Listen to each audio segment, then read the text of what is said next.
Welcome back to the Walking Out Your Purpose podcast with yours truly, Alicia Smith. What an honor and a privilege it is to serve you all and to be here once again, sharing a story with you from a phenomenal woman that is going to share all the things that she's doing currently, her passion, her walk, so that you all at the end of the day can be encouraged, motivated, inspired to walk in your purpose, whatever that happens to be. So I am excited. You all are going to hear from Dominique, and she's going to share with you her services. And what I love about it is it's something different that you all have not heard on the podcast. So I am super excited for you all to hear all about what she is bringing to the world and bringing to the table. So welcome to the show, Dominique. Thank you, Alicia, and hello, everyone. I am so excited to be sharing something different. I'm excited to be here with you today and to share my story. So, as Alicia said, I am Dominique. I am a Christian woman who draws nearer to God every day. I am from Washington, D.C. I am born and raised in DC. I'm an urban mom of two young girls. I have Audra, who is my oldest. She's 3, and Aubrey, who is 1. I am a full-time birth worker who understands how scary pregnancy, birth, and the thought of motherhood can be. And I am the owner and CEO of M.A.M.A. That is M.A.M.A. And it is an acronym for Mom's Advocate and Maternal Advisor. And at M.A.M.A, we advocate for birth justice. That's the mom's advocate side of the business. And we also provide services to families across the nation as they embark on their journey to motherhood. And that is the maternal advisor side. That is amazing. So tell us what prompted you to start this business, and maybe how did you know that this was your calling, your purpose? Yeah, so I always had a passion for serving mothers and babies. It was a childhood dream of mine to be a pediatrician. And I actually got my undergrad in pre-medicine and I interned at a hospital in London. And it was there when I was in the maternity ward that I became interested in obstetrics and the business of giving birth. And then it was after I started having children that I began to really figure out that I wanted to be a birth worker. It was actually my doula who inspired me to enter this work.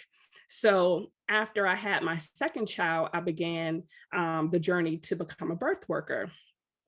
And through those trainings that I took, I trained with Donna to become a doula, and I trained with Lamaze to become a childbirth educator, and I trained with lactation education resources to become a breastfeeding specialist. And it's through those various trainings that I began to learn about the horrific reality that Black women are in crisis and that we are dying at rates 3 to 4 times that of our white counterparts from pregnancy related causes. So it was learning that and realizing that I didn't know that that was our reality when I began having children. And I know that a lot of other women are unaware as well. So I made it my mission to educate and to not only make sure that our sisters stay alive, but to also make sure that they are able to enjoy their experiences and have safe ones. I'm over here like, where were you?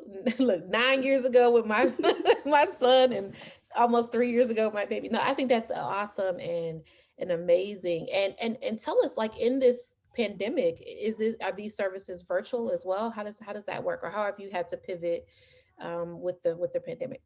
Yeah, so when I originally trained to become a doula, I was envisioning face-to-face, in-person live services like my doula was for me. But with the pandemic, hospitals were only allowing one support person in. So a lot of moms were having to choose between their partner or their doula, and a lot of them were choosing their partner. So that meant us doulas had to be creative with how we offered our services because there was definitely still a need and the moms still wanted us. So we were, FaceTiming, texting, Zoom, anything you can think of, duo, we were making it work. And what we found is that we still had plenty of success stories. So if you look at any doula's website, including mine, you'll see testimonials about how our customers really found value in the services that we were able to provide virtually. So all of my services actually are online, and those include childbirth classes, doula services, and lactation support. That is I think innovative, right? And I think sometimes we think of innovation with a product or something of that magnitude, but that is awesome that you're able to provide that support.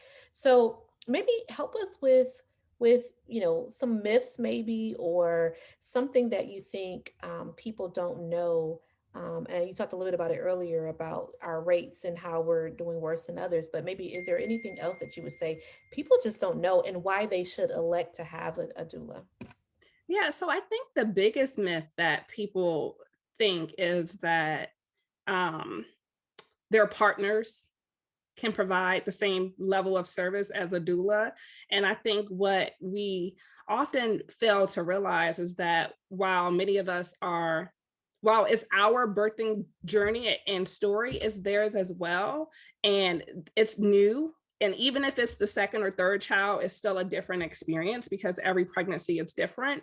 And what a doula does is provide emotional, physical, and informational support. And we're trained in doing this. So your partner more than likely isn't trained in obstetrics and don't really know, may not know what's normal, what's not normal, and how to advocate for you. So doulas, we're aware of some of the things that happen in hospitals that shouldn't happen, and we can make sure that we educate you ahead of time, and also be there and making sure that we remind you of what you said you wanted in the midst of that moment, because your partner is going to be there with you holding your hand and providing that emotional support, but we can kind of bring you back to your plan and bring you back to your goals. And I would say that another myth is that doulas are only there if you want a natural birth, so unmedicated, no epidural, and that's not true as well. We can be with moms regardless of their desired birthing goals. That's good. And thank you for dispelling those myths. And it's one that I had, right, which was I was thinking more so for natural birth. So that's awesome that that is services available no matter what the birth plan is, because you're focused on the birth plan, right, and what you, like you said, what was agreed upon, and making sure that they are supported in that. And I think sometimes you're right.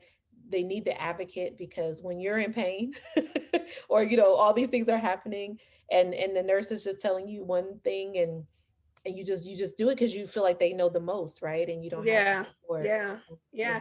And I didn't say this, but I think the biggest myth that people often think about is that we deliver the baby. So we're doulas are not medical providers. You would still, if you're in a hospital, have your OB.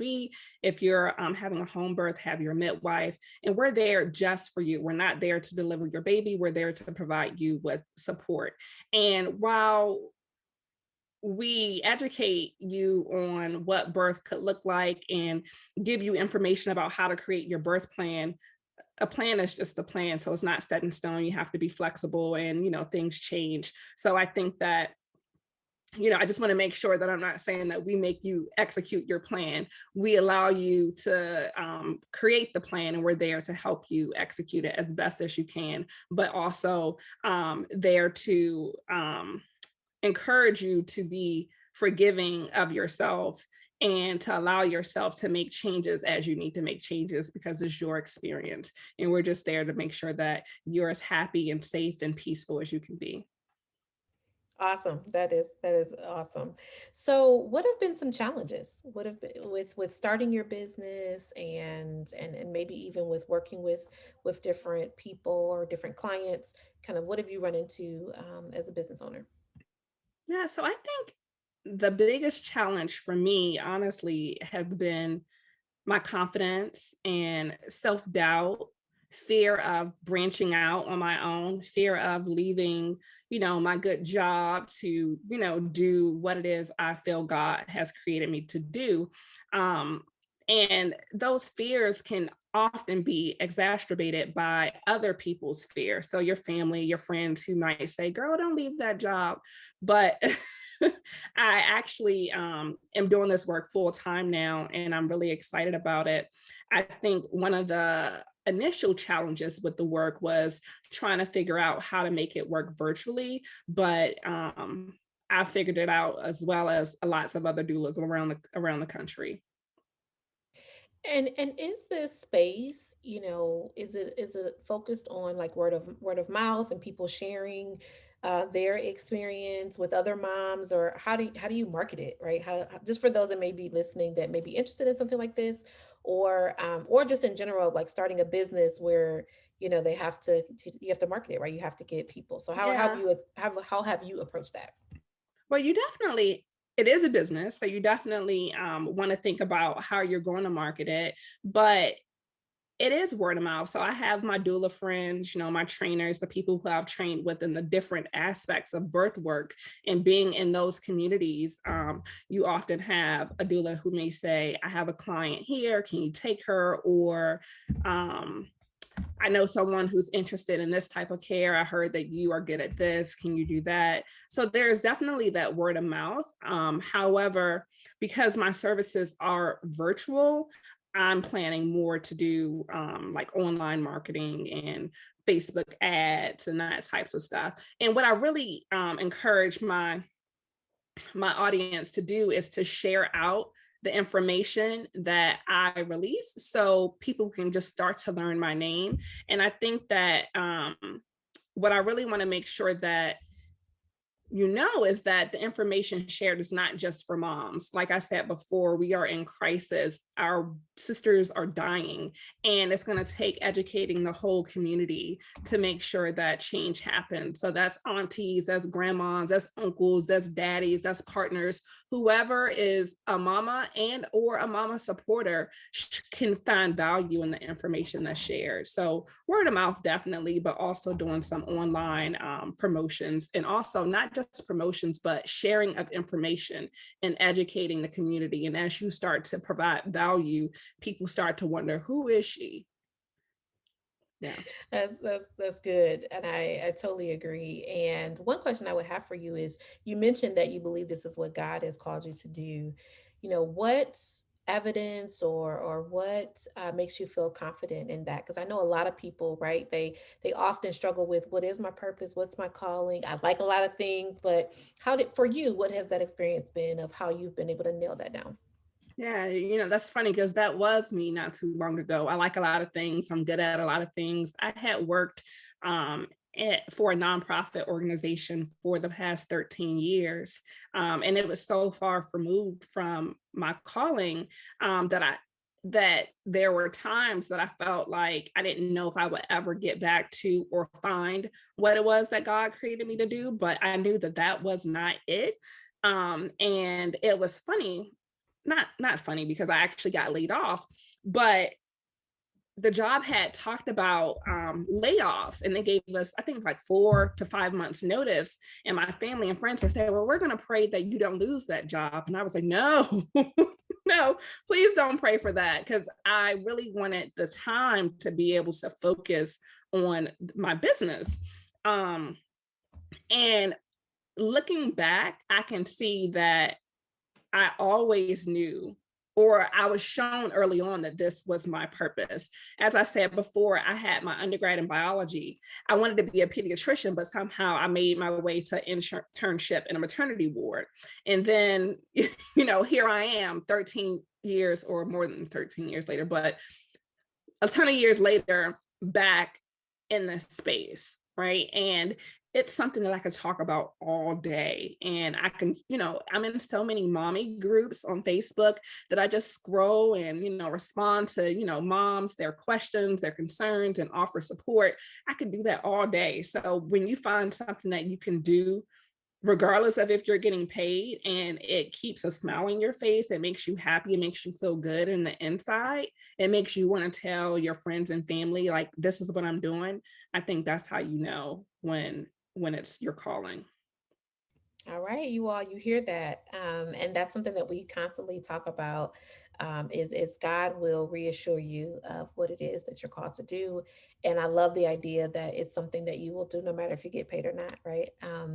And I totally agree with that philosophy, and I'm so proud of you. I do want to say that because a lot of people, won't take that next step, and even with the preempting, right, with the layoff. I mean, again, that could have been, let me work hard to see if I can stay. Let me find something else, right? And it could have taken you further away. So I think that even with that coming in, you were obedient to say, okay, let me be, let me take this Yeah. time. Yeah. Let me get And ready. So I think that's great. That's and great. it was hard because people Yeah. were like, hey, my company's hiring, I think you would be great at this. Hey, do you want this? Hey, do you want that? I'm like, no, no.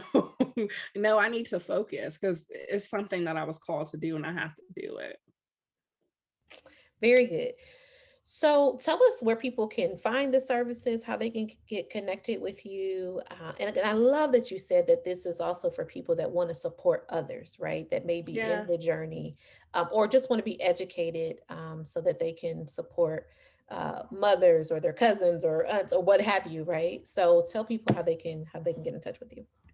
Yeah. So as I said before, we are definitely really committed to making sure that we advocate for birth justice, and making sure that you have a safe and peaceful childbirth experience and recovery, because a lot of times that recovery piece is missing, that postpartum support is missing. We talk a lot about birth plans, but we don't talk a lot about the postpartum. So at Mama, we offer both birth doula and postpartum doula services and that lactation support, and the information that we give out, the education that we teach on our social media platforms covers that whole range of the childbirth experience. And you can find us on LinkedIn, Facebook, and Instagram at Mama Birth Services.com. No, it's at Mama Birth Services. And my website is mamabirthservices.com.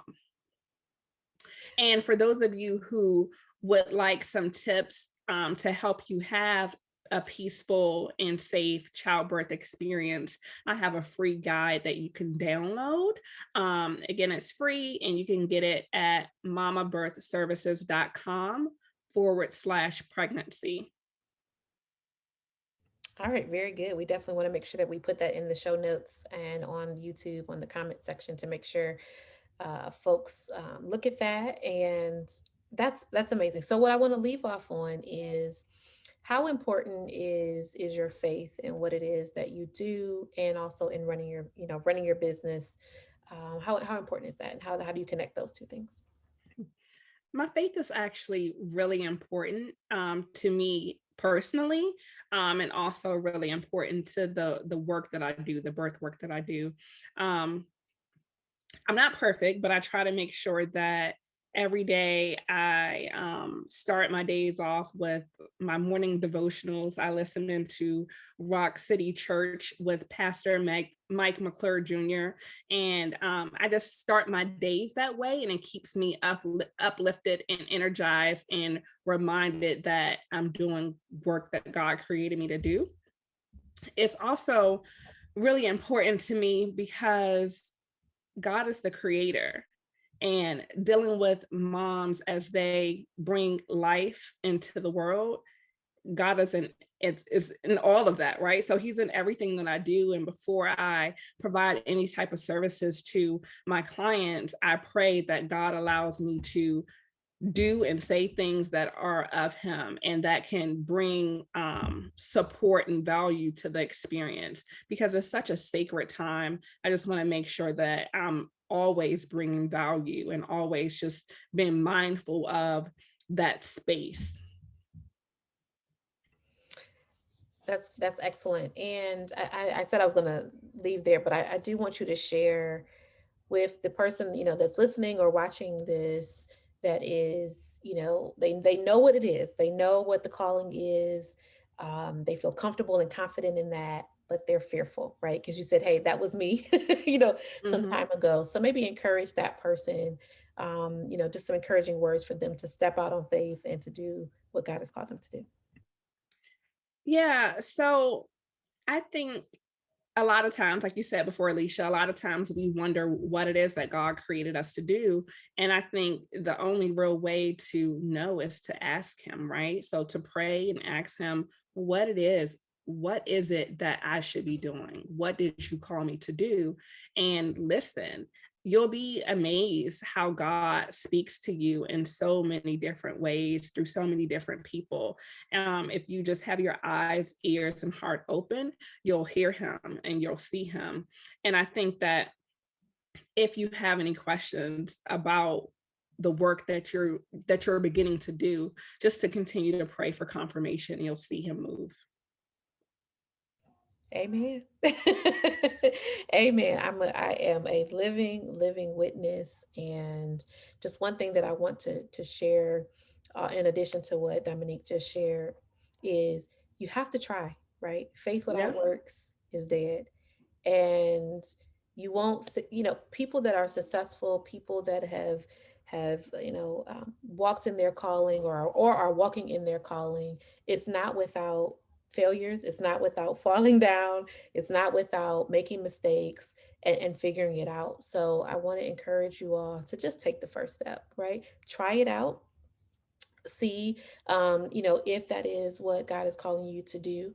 So thank you so much, Dominique, for coming on to the podcast and for sharing your beautiful story, and for all the great work that you're doing for every single woman, and man, that for that matter, that wants to learn more about this space and how to be more of a support. Thank you for the work that you're doing. It's incredible. And I want you all to go support her, at least download the free guide so that you can be educated.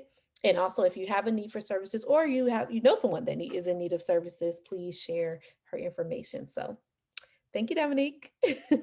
Thank you, Alicia, so much for having me on and allowing me to share my story. I Absolutely. appreciate it. Absolutely. All right, you all, we will catch you on the next episode. Be blessed.